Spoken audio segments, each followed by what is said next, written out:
काम करो ऐसा कि एक पहचान बन जाए, हर कदम ऐसा चलो कि निशान बन जाए।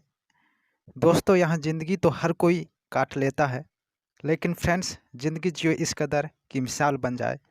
मैं हूँ अरिजीत मरावी और आप सभी का स्वागत करता हूँ आपके अपना YouTube channel GK study Arijit पर। फ्रेंड्स, आज हम हिमालय से निकलने वाली जो नदियाँ हैं, जो तीसरा प्रमुख ब्रह्मपुत्र नदी तंत्र है, हम इसको जानेंगे।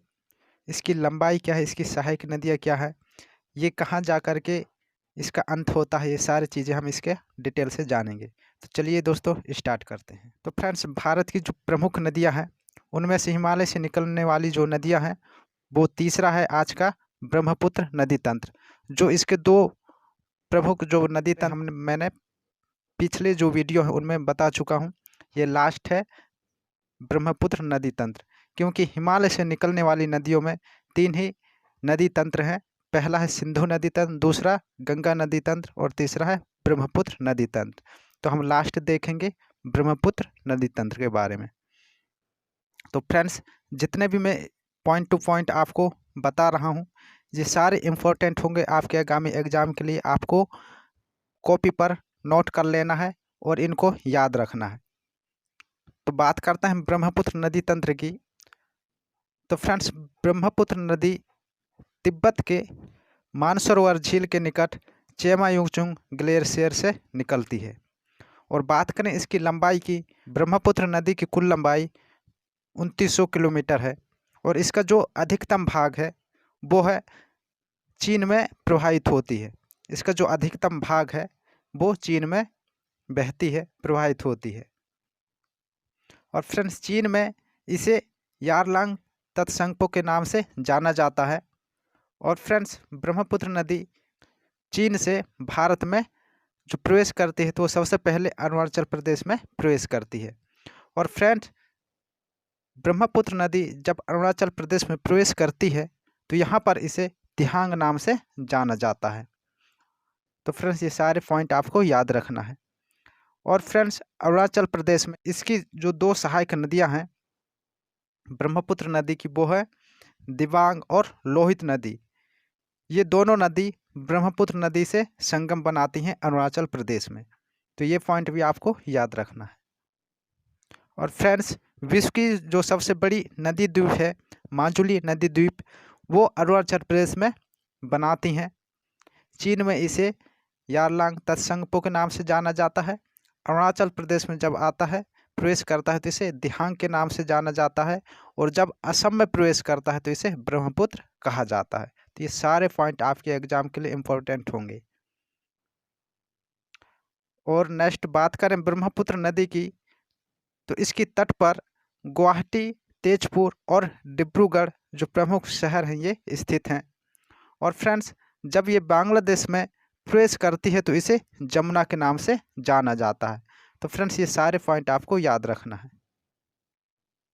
नेक्स्ट जो है, भारत से बांग्लादेश में गंगा नदी प्रवेश करती है तो इसे पद्मा कहा जाता है। और इसी के साथ ही जमुना यानी कि ब्रह्मपुत्र नदी का संगम होता है। इसके जो संयुक्त धारा को मेघना कहा जाता है। तो फ्रेंड्स, ये सारे पॉइंट आपको याद रखना है। भारत से बांग्लादेश में जब गंगा नदी प्रवेश करती है तो पद्मा के नाम से जाना जाता है। और वहीं ब्रह्मपुत्र नदी जब बांग्लादेश में प्रवेश करती है तो उसको जमुना के नाम से जाना जाता है। इन दोनों का संगम होता है, उसकी जो संयुक्त धारा को मेघना कहा जाता है। और यहीं पर फ्रेंड्स, सुंदरवन डेल्टा का निर्माण करते हुए बंगाल की खाड़ी में मिल जाती है। तो ये सारे पॉइंट आपको याद रखना है।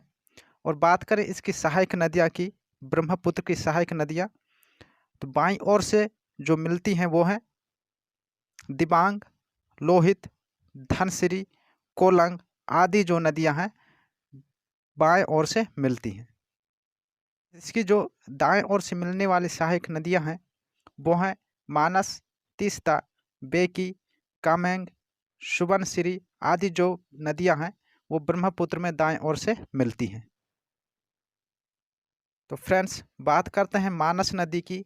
तो फ्रेंड्स, मानस नदी ब्रह्मपुत्र नदी की एक प्रमुख सहायक नदी है। इसका उद्गम भूटान से होता है। और मानस नदी दक्षिणी भूटान और भारत के बीच हिमालय की तलहटी में बहने वाली पूर्ववर्ती नदी है। और फ्रेंड्स बात करें इसकी लंबाई की, तो इसकी लंबाई लगभग 400 किलोमीटर इसकी लंबाई है। तो फ्रेंड्स ये सारे पॉइंट आपको याद रखना है।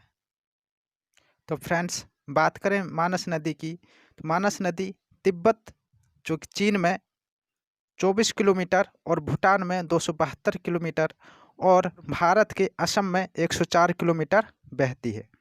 और फ्रेंड्स बात करते हैं मानस नदी की, तो मानस नदी घाटी परियोजना भूटान की सबसे बड़ी नदी प्रणाली है। ये सारे पॉइंट फ्रेंड्स आपको याद रखना है। और यही नदी जो है मानस नदी की प्रमुख सहायक नदी है।